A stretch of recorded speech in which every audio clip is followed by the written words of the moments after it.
কি মনে হচ্ছে শত চেষ্টার পর ফাইনালি আমাদের দেশটা স্বাধীন হলো, তাই না? দাঁড়ান, স্বাধীনতার কিছু বিরল চিত্র দেখিয়ে আসি আপনাদের।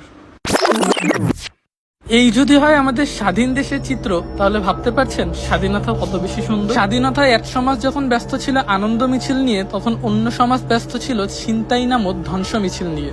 জাতি হিসেবে ভাবলেও খুব আশ্চর্য লাগবে, এই আনন্দের সময় সবাই যখন হাসছে, তখন কিছু মানুষ অন্য মানুষের ব্যবসা প্রতিষ্ঠান নষ্ট করে তার মুখের হাসিটা কিভাবে ছিনিয়ে নিচ্ছে। ভিডিওটা দেখলে মনে হচ্ছে না মেলায় ঘুরতে এসে সুন্দর শপিং করে আস্তে আস্তে হেঁটে হেঁটে বাসায় চলে যাচ্ছে তারা? কিন্তু বাস্তব চিত্রটা কিন্তু একদমই ভিন্ন। এই সব কিছুই হচ্ছে লুটপাটের জিনিস।